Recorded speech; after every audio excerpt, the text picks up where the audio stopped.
Howdy everyone, I'm Andy Lee with Family History Fanatics, and today we're going to be talking about a new tool that I'm actually pretty excited about because it's similar to something I was developing for a while and never actually had it released yet because I still was in the development. So let me show you what I had been working on. Now this was for the 25% relationships, your grandparents, your aunts and uncles, and your half siblings.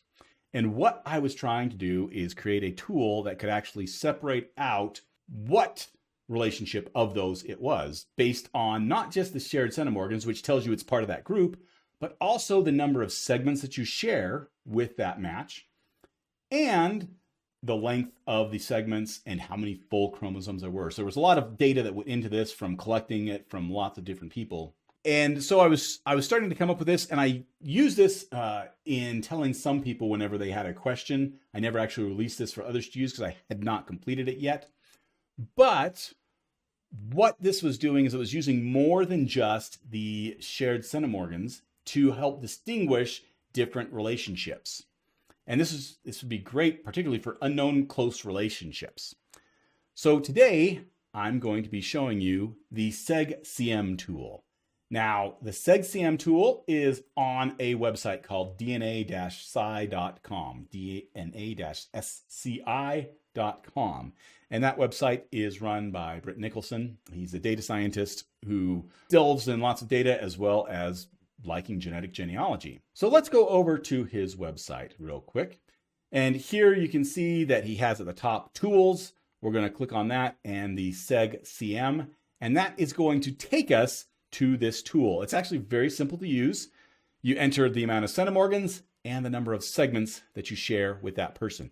Now, if you're using 23andMe data, there is a switch to 23andMe that you're going to have to do. Now, I want to actually do a head-to-head comparison with the SharedcM project. If you've used this before, it's actually really easy to use as well. All you're doing is entering in the number of centimorgans that you share. So we have the SegcM tool and we have the SharedcM tool. I know the names are somewhat similar. They do very similar things, but the SegcM tool uses a little bit more data. So let's go through and let's look at some different relationships from different companies. Now, one of the things I'm fortunate to have is I have lots of DNA that I have access to from different family members that I've mapped out from different relationships. And so I'm just using DNA from my family in this case. So we're going to start with a full sibling. So in relationship, FS is a full sibling. And this was from GEDmatch, sharing 2,857 centimorgans and 40 segments. So if I go to the SegcM 2857, I enter that in. Let me make this larger. And I put in 40 segments and I submit. And it's going to think, and it's going to tell me, hey, there's a 100% chance this is a full sibling. And that's no surprise because full siblings are actually one of the easiest relationships to identify simply just by centimorgans. Because in the SharedcM, I can do the same thing.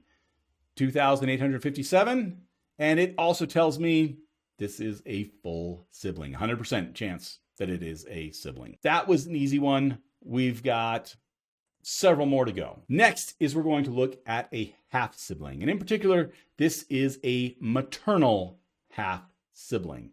1,972 centimorgans, 46 segments.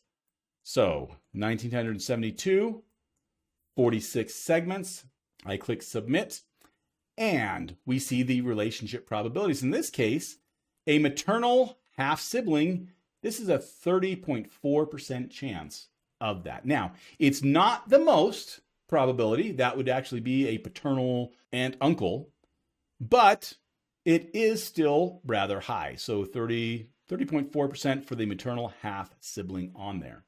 Well, let's go over to DNA Painter and take a look at 1972. So this is where we start to see one of the differences between SegcM and SharedcM. When I'm looking here at the relationships, I can see that, yes, there's a half sibling listed here, but it's at 100% because that half sibling is tucked in with all of these other relationships. Grandparent, aunt, uncle, niece, nephew, grandchild. and half-sibling are all one group. And so the SharedcM is looking at a much larger relationship group than the SegcM. You'll notice here, it actually has this broken up by your aunt, uncle, niece, nephew, your half-sibling, your full sibling as an extreme rare possibility. And in this case, a grandparent-grandchild, that actually is the lowest possibility because of the number of segments as well as the amount of SharedcM. It couldn't be a paternal grandparent because you share either too much CM or you share too many segments. You could only be a maternal. And you'll know if you've seen some of my other videos, this is one of the things I talk about between maternal and paternal as far as the recombination rate. We actually end up with more segments from the maternal side than from the paternal side. And so that's why there's a slight chance this could be a maternal grandparent, but it's more than likely an aunt, uncle, or a half-sibling. And I happen to know this relationship is a maternal half-sibling. So already what we're seeing is that the SegcM is providing a more concrete relationship as opposed to a relationship group. Now, I've highlighted this as yellow because it wasn't the most probable relationship, but even though the SharedcM tool is 100% as part of this group, it's really not 100% that it's a half-sibling. It's 100% that it's part of the group that a half-sibling belongs to. And so that's not as good as knowing that, hey, it's actually a 30.4% chance it is a maternal half-sibling. In other words, if we go back and we research, I really can narrow this down to really 3 relationships: a paternal, maternal aunt or uncle, or a maternal half-sibling. I would be researching those long before I ever researched a paternal half-sibling or one of the grandparent relationships. Whereas with the SharedcM, I know it's one of these relationships, but I don't know which one. And so I'd actually be researching several different relationships maybe that aren't possible in this case. All right, let's go down to the next one. This is a maternal aunt, and we're going to go over to Ancestry and use Ancestry data now. 1,490 and 41 segments. So I'm going to put 1,490 and 41. And we have, now remember, this is a maternal aunt. You'll notice here, maternal aunt shows up as 30.7%. It's actually the second most probable. A paternal aunt would be the most probable. Additionally, there's a maternal half-sibling that this could be as well. That's not quite as much, but almost. All the rest are much smaller amounts. Let's go and put this 1,490 centimorgans into SharedcM. Again, this is a maternal aunt. It falls into this category right here of 98%, but you'll notice there's half-siblings in here, there's grandparents in here as well. And so, once again, what we see is that the SegcM tool is providing much more granularity as far as what the specific relationship is that we'd be looking for. Let me go on to the next one. Here's a half-aunt, and in this is a half-aunt that is maternal. So it's going through the maternal line the whole way for this half-aunt. It's 1165 and 29. We'll go up here, 1165, 29, and let's see what we have.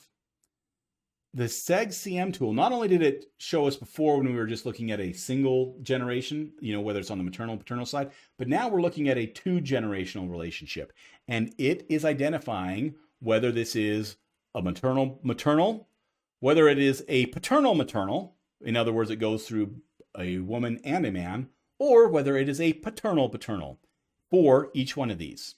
Great grandparent, grandchild, half aunt, half niece, half nephew, great aunt, uncle, first cousin, and then half sibling, grandparent, or aunt and uncle are just through one generation. So they just have paternal or maternal there.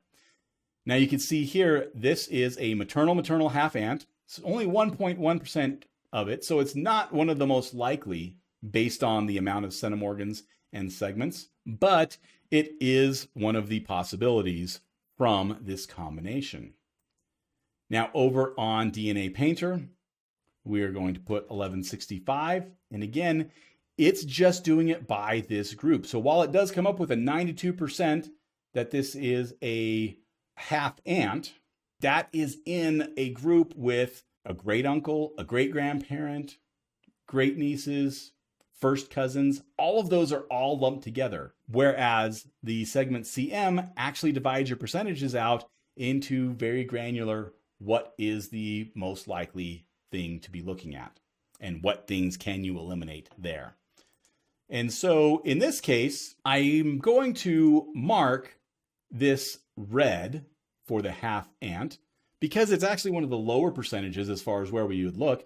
But once again, with the SharedcM, I just have too big of a group. It's a great big percentage, but there is a big group to be looking at as far as how that is related. And so I happen to like this granularity that the SegcM tool is showing.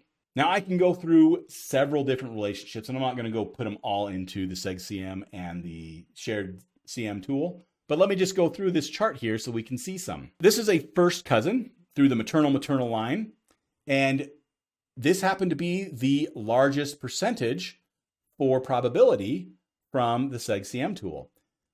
And with the SharedcM tool, it's a larger percentage, but again, it's in a big group. It doesn't divide it out by the maternal line. All right, for a paternal aunt. So I did a maternal aunt before. So here's a paternal aunt, but now I've moved to MyHeritage. And in this case, this just happened to be one of the lucky ones where it ends up being the far end of the probability spectrum, but it's still possible. But with the SharedcM tool, again, it is just the group. It doesn't tell me whether it's on the maternal side, and it has the grandparents all lumped in there and the half siblings lumped in there with that. Let's look at a paternal grandparent on MyHeritage. Now, this one actually narrowed this down to 100%. In other words, because of the amount of centimorgans and the amount of segments, this could only be a paternal grandparent. It couldn't be any of the other half relationships. Now, the SharedcM tool also had 100%, but it has all of the quarter relationships represented there in that 100%. So it is not divided out by paternal or maternal grandparent or aunt, uncle, half sibling. So let's start looking at some more distant relationships. A first cousin 3 times removed. Only 116 centimorgans over 4 segments. 47.8%, 44%. It's actually pretty comparable. And what we start to see here is this is when we are getting to where we're not using the maternal-paternal that the SegcM tool uses because there's too many generational differences between this. When I go and look at a second cousin once removed, the SegcM tool calculated that as 4.9%, but that was because it was specifically just second cousin once removed, whereas the SharedcM tool calculated that at 50% because it had it in a little bit bigger group of people. A little bit more accurate, but there's more relationships there that you're going to have to look at. Let's go and look at some family tree DNA data as well. A first cousin once removed, again, the SegcM tool actually had that divided down into smaller relationship groups than the SharedcM tool. And so that's why you're seeing the disparity in what they're saying the probability is. This, for the SharedcM tool, includes a lot of other relationships that the SegcM tool does not. This one was an interesting one, a second great uncle. Now, when you put that information in, the SegcM tool never actually listed a second great uncle. That's because they fall within one of the other groups, but they didn't have that extended relationship broken out. So if you didn't know that they fell within one of the other groups, then you'd probably be wondering, okay, this isn't a second great uncle, or you'd never even look to see if it was a second great uncle because that relationship wasn't showing.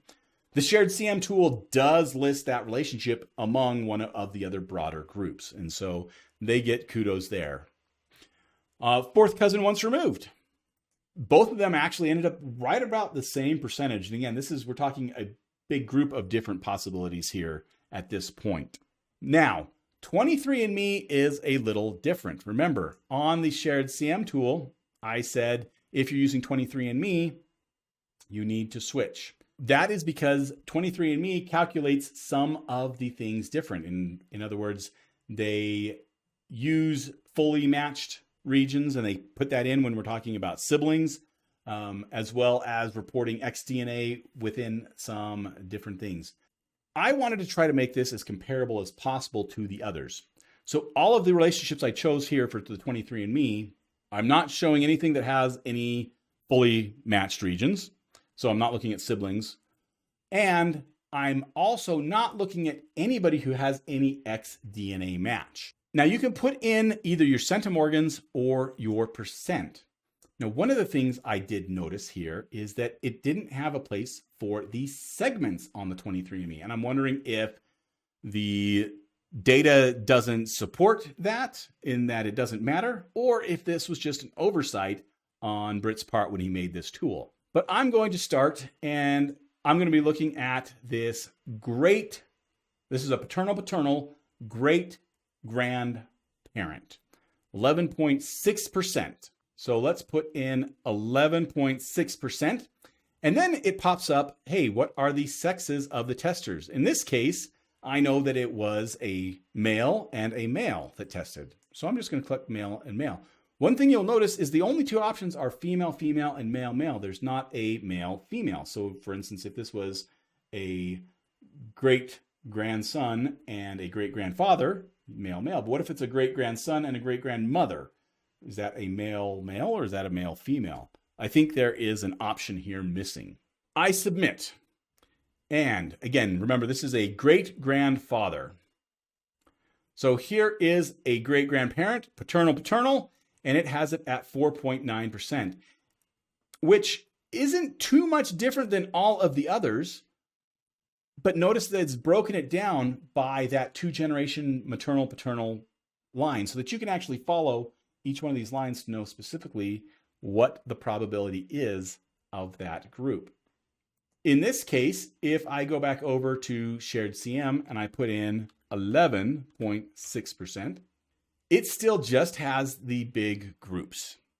In this case, this would be a great grandchild. It falls within this 97%, but there's all these other relationships that are listed as well. And so you're going to need to use some other tools in order to start eliminating some of those different ones and not realizing how likely is it that it could be a great grandchild. Whereas on the SharedcM, well, it's slightly less likely than most of the other relationships, but not by much. You look at the most is 7.1%, and we were at 4.9%. So it's pretty similar probability of these other relationships that many of them are all within that same group on the SharedcM. You see you have first cousin here. We have the half niece. We have the half aunt and uncle. Those are all listed here, but they're all broken up by the percentages.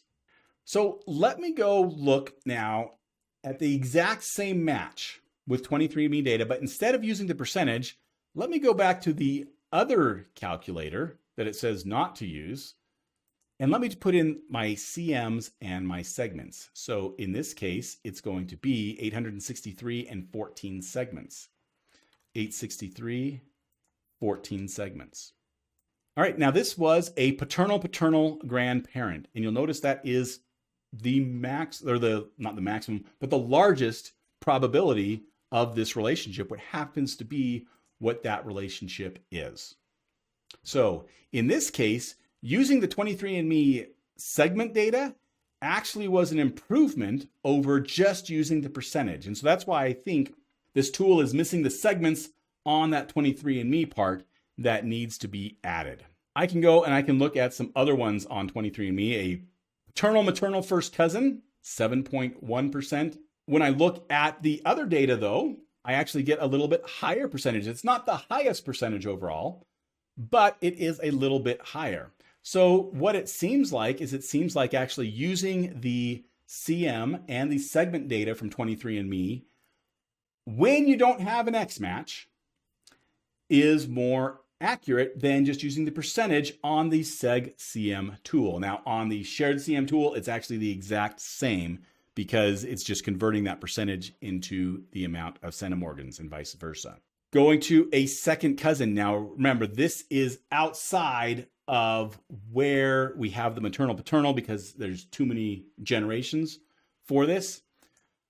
We can see that we actually get somewhat similar results for the second cousin between the two different tools.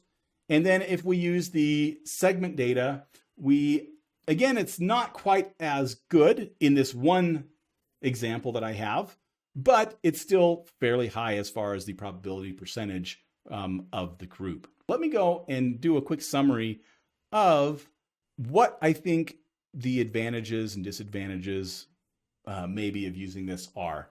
So first off, just comparing them head to head.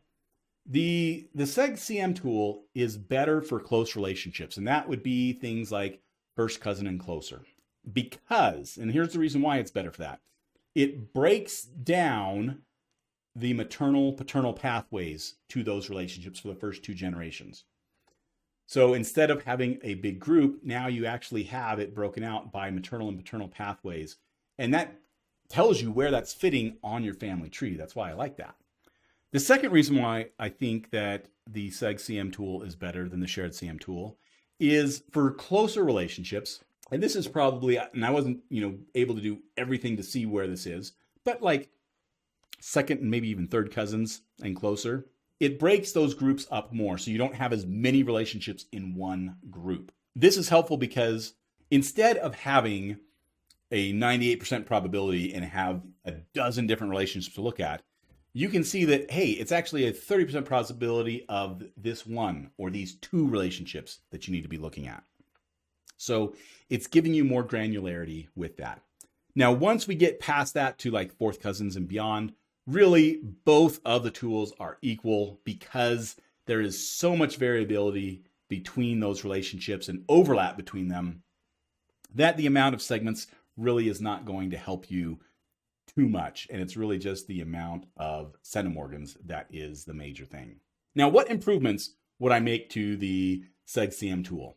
First off, I would add a chart similar to what is on DNA Painter. And this is just going to be a relationship chart that, lots of people have made. And in the results, highlight those relationships and put the percentages in there. Visually, it's much easier to see. It automatically shows you how that relation is to yourself.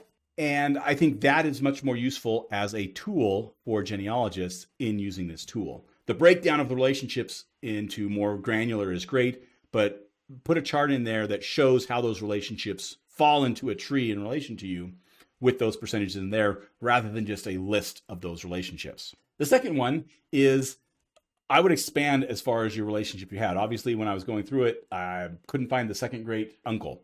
Now, if this is because it is not possible, well, I know that these relationships are the exact relationships they are.